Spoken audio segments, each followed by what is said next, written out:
Bonjour à chacun et chacune et bienvenue sur la chaîne YouTube de l'Église Perspective d'Amiens.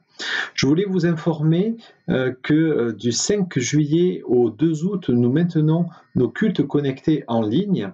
Il y aura toujours un rendez-vous spécial pour les enfants à partir de 10h15 qui sera suivi d'un temps, d'une réflexion, d'une méditation pour les adultes accompagné de quelques questions pour susciter la réflexion personnelle ou le partage en groupe.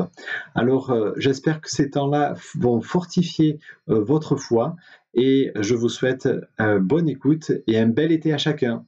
À tout bientôt. Jésus, j'aimerais vraiment des plus belles poupées qu'Héloïse pourrait imaginer pour son anniversaire et pour lui offrir. Ah, merci Jésus. Héloïse, elle va être trop contente pour son anniversaire. Jésus, j'aimerais vraiment de bons chocolats de cuisine avec un bon goût de caramel parfumé. Des chocolats.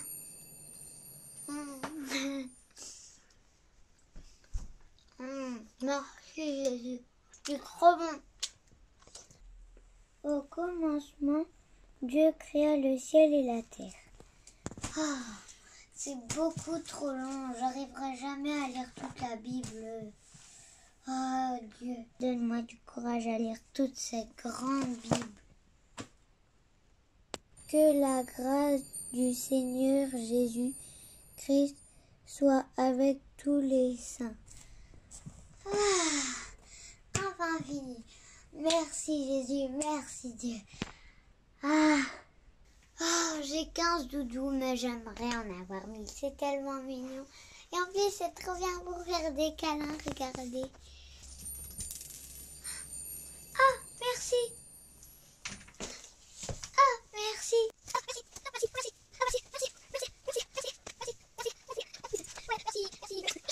Et toi, quand tu pries dans ta chambre, ça se passe comme ça?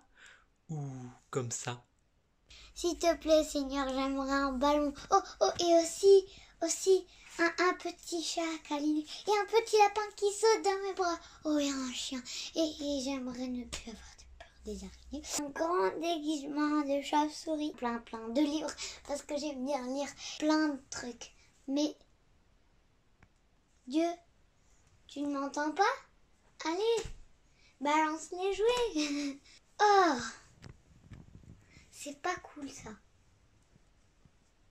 Je crois que tu as compris le thème de ce matin, ça concerne la prière. Et donc, je te propose de lire une nouvelle parabole. Tu sais ce que c'est maintenant, hein? C'est une parabole que tu peux retrouver dans le livre de Luc, chapitre 18. C'est la parabole de la veuve persévérante. Jésus leur dit une parabole pour montrer qu'ils devaient toujours prier sans se décourager. Il dit: Il y avait dans une ville un juge qui ne craignait pas Dieu et qui n'avait d'égard pour personne.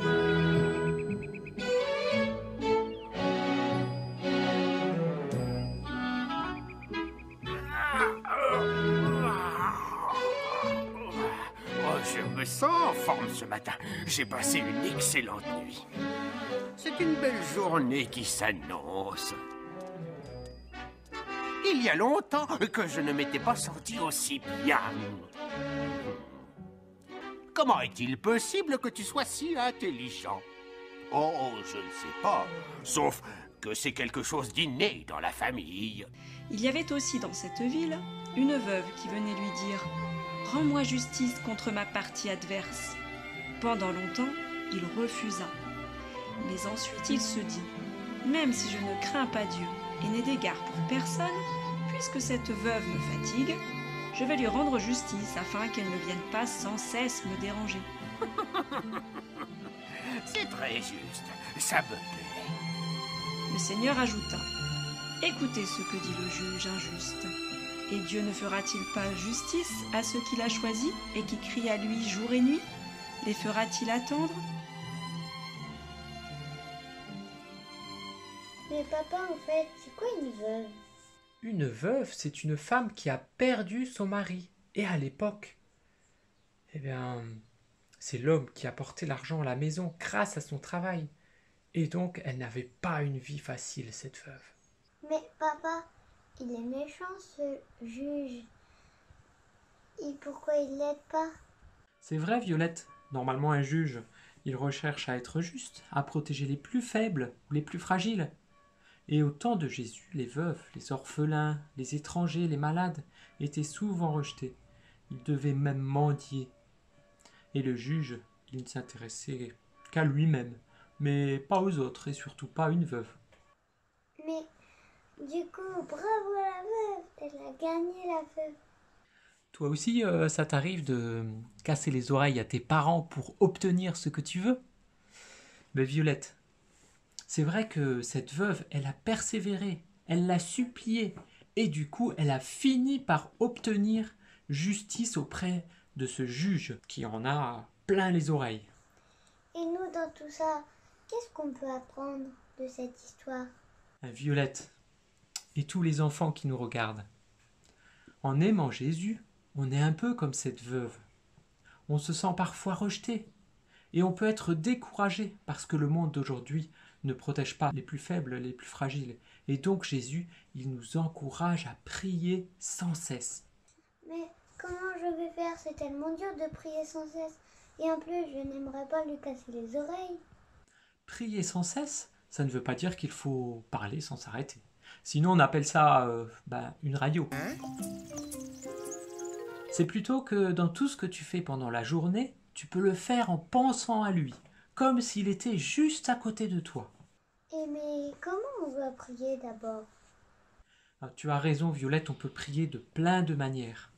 On peut prier pour le remercier, pour lui montrer qu'on est émerveillé de tout ce qu'il a créé, qu'on aimerait le connaître toujours mieux. Et dans cette parabole, Jésus il nous encourage à prier avec persévérance comme la veuve. Et ça, c'est pas toujours facile. Aussi, dans cette parabole, le juge, il craque. À plus forte raison, Dieu, il répondra à notre prière. C'est une hyperbole. On va demander à Cléophée. Attendez, bougez pas.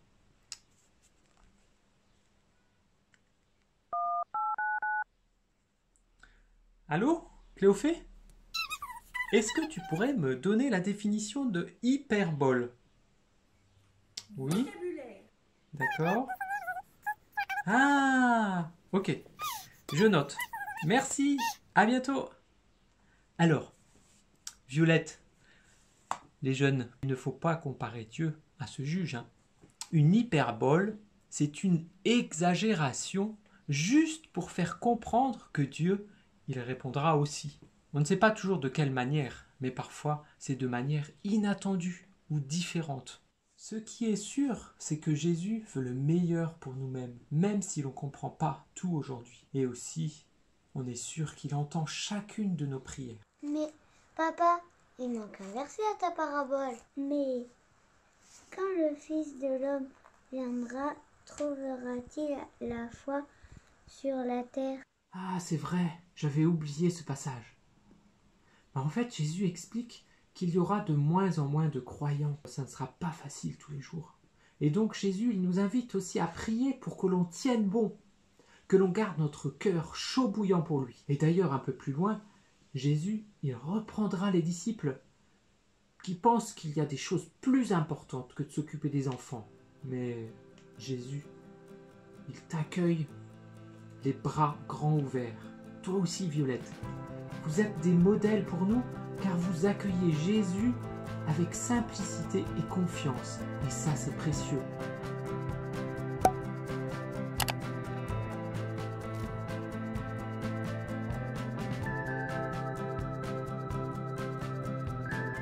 Pour persévérer dans la prière, avec Violette, on aimerait te proposer une activité.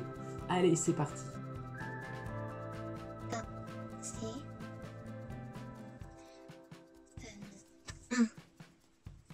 Bon. Ah, c'est bon, dimanche.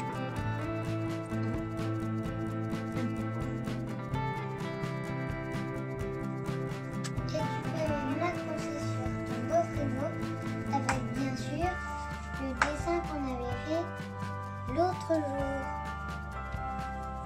Et voilà, notre petite parabole se termine là. En tout cas, ça nous a fait plaisir de passer un petit peu de temps avec toi.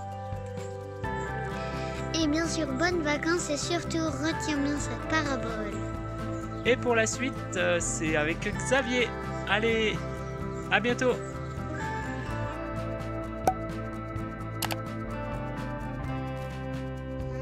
Merci Jésus, c'est trop bon.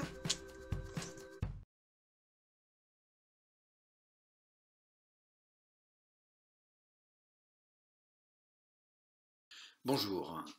La réflexion et la méditation de ce jour porteront sur des aspects comportementaux de notre vie quotidienne, au regard de ce que propose la parole de Dieu. Le temps de vacances est un temps propice, on est en dehors de la mêlée pour réfléchir à notre façon d'être dans le quotidien. Voilà une chevillère avec des attelles que l'on doit porter lorsque l'on fait une entorse. Ce qui m'est arrivé il y a une dizaine de jours. Et cette chevillère donc comporte des parties rigides, ici en noir, qui vont maintenir par serrage l'articulation. Et ça produit une pression et un frottement lors de la marche qui vont préserver, mais aussi qui vont gêner quelque peu le mouvement et peut-être même irriter la peau à l'endroit où se produit le frottement. C'est le même phénomène que celui de la chaussure neuve, pas forcément bien adaptée et qui finit par irriter la peau et par générer des cloques quand on marche. Et depuis que moi je porte cette attelle-là, je me suis surpris régulièrement à dire avec une grimace « ça mérite ». Alors quand j'ai lu dans le psaume 37 les versets 1, 7 et 8, ça m'a fait réfléchir. Le verset 1 « Ne t'irrite pas contre les méchants, n'envie pas ceux qui font le mal ». Le verset 7 « Ne t'irrite pas contre celui qui réussit dans ses entreprises, contre l'homme qui réalise de méchants projets. » Verset 8 « Laisse la colère, abandonne la fureur, ne t'irrite pas, ce serait mal faire. » Quand mon attelle m'irrite, c'est d'abord une petite gêne, un petit frottement à chaque pas, et puis finalement c'est la douleur qui s'installe, quelque peu lancinante, qui devient pénible, et je ne pense plus qu'à ça. Alors j'ai cherché d'autres références qui nous parlent d'irritation dans la Bible. Et j'ai trouvé dans le livre des Proverbes au chapitre 24, le verset 19, « Ne t'irrite pas à cause de ceux qui font le mal, ne porte pas envie aux méchants. » Et puis dans la lettre aux Éphésiens, chapitre 6, verset 4, « Quant à vous, pères, n'irritez pas vos enfants, mais élevez-les en leur donnant une éducation et des avertissements qui viennent du Seigneur. » Il est assez fréquent que l'on emploie ces expressions « ça m'énerve »,« ça m'agace »,« ça m'irrite ». Et je voudrais partager avec vous ce matin ma réflexion sur ces réactions comportementales que l'on a face à ce qui nous irrite dans la vie quotidienne et éclairer ça à la lumière de ce qu'en dit la Bible. S'irriter et irriter les autres, c'est donc clairement un comportement réprouvé par Dieu. Ne t'irrite pas, car l'irritation abîme les relations. Je vous propose de réfléchir suivant 4 points. D'abord le mécanisme de l'irritation, ensuite comment Dieu et Jésus abordent-ils cette question, les solutions face à l'irritation, et enfin l'irritation, une souffrance. Le mécanisme de l'irritation. Physiologiquement parlant, c'est un frottement répétitif sur la peau, comme le talon dans une chaussure neuve. C'est d'abord une petite douleur, une petite gêne agaçante, et puis ça brûle, et puis la peau rougit, et puis ça peut faire une cloque, et puis finalement ça devient peut-être un vrai handicap pour marcher. Pourtant au départ c'était peut-être juste un petit chatouillis, quelque chose d'anodin, qui pourra devenir une véritable blessure et entraver la marche. Mais il y a d'autres irritations non cutanées qui touchent notre mental, mais qui illustrent bien le même phénomène. Dans la vie, nous sommes irrités par bon nombre de situations, de personnes, d'événements, et on peut être irrité par exemple, le retard des personnes, ou leur passivité, ou leur absence de réaction, ou le dérangement dans mon emploi du temps, au travail ou dans mes loisirs. On peut être irrité aussi par ceux qui ont des visions différentes des miennes, ou une activité qui ne se passe pas tout à fait telle que je l'avais prévue, ou par un tempérament, une personnalité clairement opposée à ce que je suis, etc. Les symptômes que l'on voit de l'irritation, c'est quoi? C'est de l'agacement, de l'impatience, de la mauvaise humeur. On prend tout mal, on est irascible, on est soucieux, on est exaspéré, c'est les désagréments, c'est la contrariété, ça nous rend aigris peut-être, on se polarise. Bref, c'est pénible, c'est gênant, ça m'irrite. L'autre est souvent la cause de notre irritation. Souvent on dit ça m'irrite, et c'est une façon de reporter la cause sur autre chose que nous-mêmes. Le ça m'irrite. Et donc on a du mal à assumer cette responsabilité de l'irritabilité. Le ça de ça m'irrite. La Bible nous dit « ne t'irrite pas », mettant clairement la responsabilité sur nous-mêmes. Ne t'irrite pas, toi. Si je suis irrité, c'est parce que je me suis irrité. La Bible dit bien « ne t'irrite pas ». Autrement dit, si je m'irrite dans une certaine situation, c'est je qui est responsable. Je suis responsable de m'irriter, pas le ça, ni l'autre, mais je m'irrite.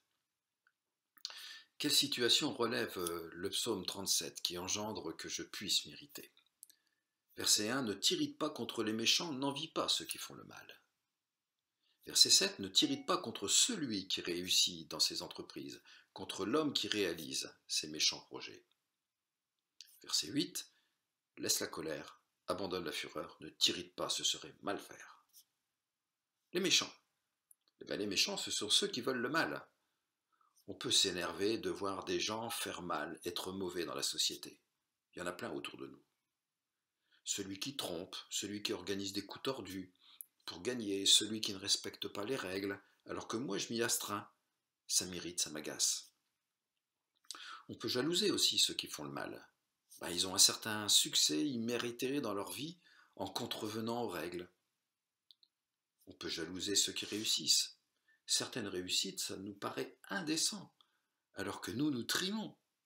Le premier de la classe qui comprend tout de suite, alors que moi, l'artisan expert qui sait poser des bandes sur le placo en une seule passe bien lisse, alors que moi, le collègue tellement plus efficace que moi dans son travail, alors que moi, le frère chrétien qui parle si bien, qui prie si bien, alors que moi, la colère aussi crée l'irritation, avec ses réactions exagérées.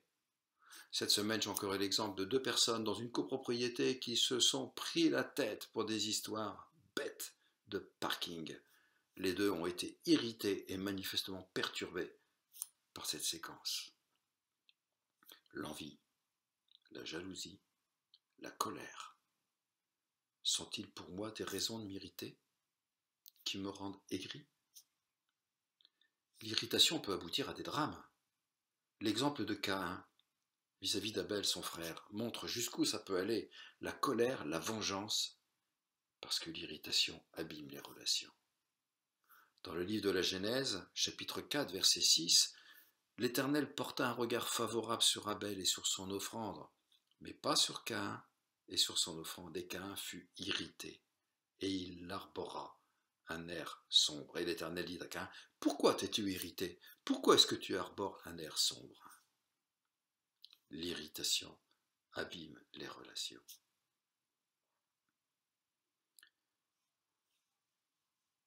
Comment Dieu et Jésus abordent-ils cette question? Jésus a côtoyé bon nombre de gens, d'humains, de tout type, de tout genre, des pénibles, des insistants, des gens qui sont, comme on dit aujourd'hui, qui sont lourds, qui sont longs à la détente, qui sont faux, qui sont roublards, qui sont impatients, etc. Il y avait des incrédules, il y avait des gens peu intelligents, il y avait des gens bornés. Les sollicitations permanentes que Jésus a vécues, c'est quoi? C'est répondre à des questions, souvent. C'est guérir, c'est écouter, c'est enseigner, parfois sans manger et peut-être même sans dormir. C'est parfois devoir marcher longuement sous un soleil de plomb dans un pays chaud. Sa patience avec les gens est un exemple. Il ne s'est pas irrité. Sa relation au Père l'a fortifié pour rester serein au milieu d'épisodes tourmentés et tellement énervants. Il prenait le temps de réfléchir, de prier, d'expliquer, de se mettre à l'écart, de jeûner. Est-ce qu'on n'a pas là l'exemple suprême face aux situations et personnes irritantes? Il a su ne pas s'exaspérer. Nous sommes appelés à l'imiter, à imiter Jésus-Christ. Dans la lettre aux Éphésiens, chapitre 5, verset 1, Paul écrit « Soyez donc les imitateurs de Dieu, puisque vous êtes ses enfants bien-aimés, et vivez dans l'amour en suivant l'exemple de Christ, qui nous a aimés et qui s'est donné lui-même pour nous comme une offrande et un sacrifice dont l'odeur est agréable à Dieu. » Voilà le grand mot lâché, l'antidote de l'irritation et de l'énervement, l'amour.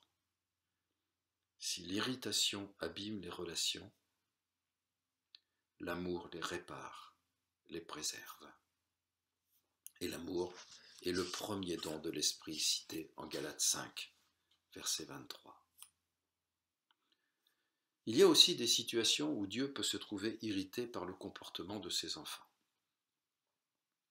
Quand le peuple, libéré des Égyptiens, part vers la terre promise, mais se révolte au motif que le pays de Canaan semble imprenable avec ses géants et qu'il ne croit pas que Dieu puisse le rendre victorieux, nous lisons dans Deutéronome 1, 34, « L'Éternel a entendu vos paroles et il s'est irrité. »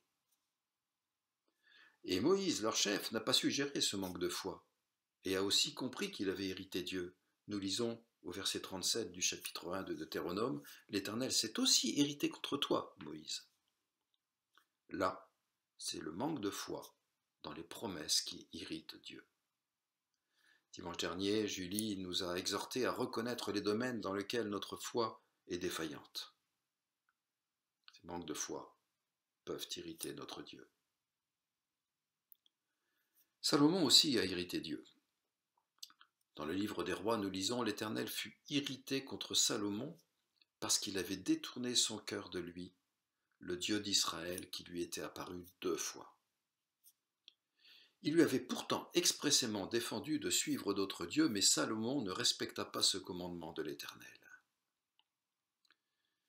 Une vie d'enfant de Dieu qui s'éparpille et qui fait passer les affaires de Dieu au second plan, au bout d'un certain temps. Une vie d'éloignement, où l'essentiel devient terrestre, où Dieu devient secondaire. Cela irrite Dieu. Un métier, des occupations diverses, etc., qui peuvent faire que la parole n'est plus lue, que l'église n'est plus visitée, que la prière devient occasionnelle, etc. Cela irrite Dieu qui patiente. Qu'est-ce qui, dans ma vie d'aujourd'hui, concernant la confiance en Dieu, l'éloignement de sa personne irriterait mon Sauveur, qui pourtant me garde son amour, tout comme il l'a gardé à son peuple défaillant? Les solutions face à l'irritation. Quand la peau s'irrite à cause de frottements, nous mettons quelque chose contre la peau, un pansement, une pommade, un baume, et en général ça va beaucoup mieux.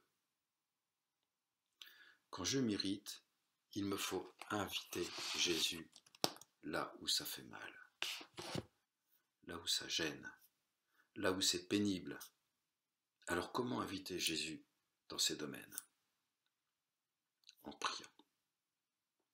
En priant avant, pendant, après ces situations qui nous énervent. En lui confiant ces zones douloureuses, le là où ça fait mal.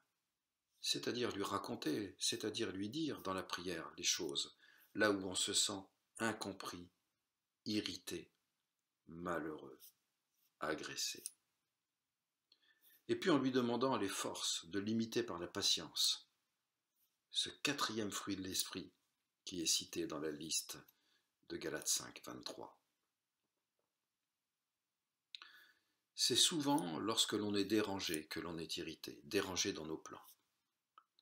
Mais si nous mettons ces plans dans nos plans, et si nous mettons nos plans dans ces plans, eh bien nous devrions être moins irrités sur des points durs, car nous regardons plus à sa volonté plutôt qu'à la nôtre.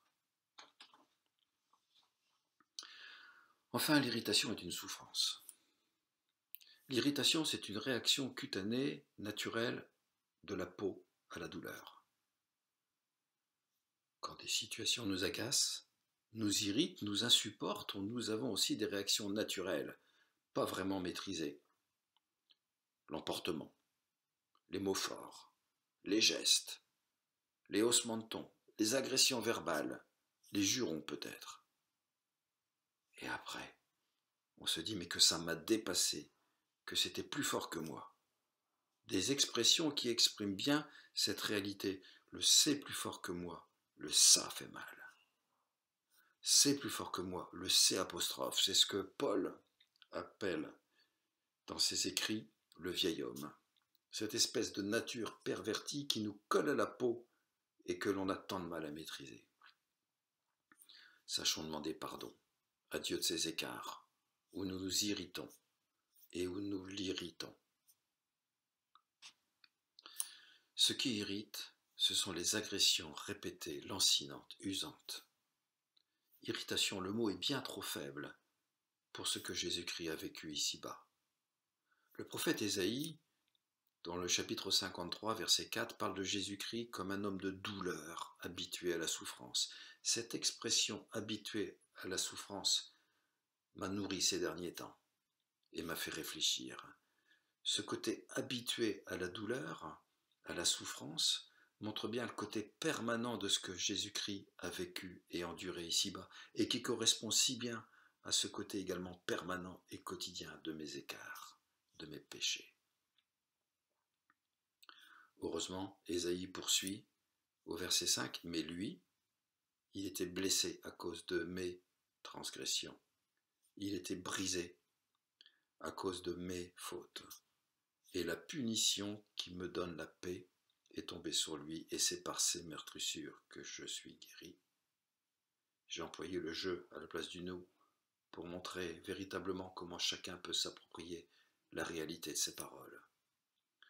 Si nos manquements par l'irritabilité peuvent être couverts par le sacrifice de Jésus, c'est bien plus que cela que Jésus a réalisé à la croix, en couvrant non seulement ses loupés relationnels, mais tous les loupés de ma vie, les plus graves comme les plus insignifiants. Et il nous suffit de les lui remettre et saisir cette réalité par la foi. Je peux déposer cette nature du c'est plus fort que moi à Jésus. Et la punition, nous dit Ésaïe, qu'il a subie, nous donne la paix et la guérison. Et ça affirme que notre condition première de gens en guerre, séparés de Dieu, rebelles, malades du péché, peut retrouver par Jésus-Christ à la croix une relation d'amour, une relation avec un Dieu qui est un Père aimant. Je conclus, l'irritation abîme les relations. Je suis responsable de m'irriter. Je suis responsable aussi d'irriter les autres et d'irriter Dieu. Or la Bible affirme, l'amour ne s'irrite pas, le fameux mot-clé. Je vous propose 2 axes de réflexion. Comment nous battre spirituellement, concrètement, contre la tentation de s'irriter? Et qu'est-ce qui pourrait irriter Dieu dans ma vie, le rendre triste dans ma vie quant à mon comportement? Bonne réflexion, bonne semaine, soyez bénis.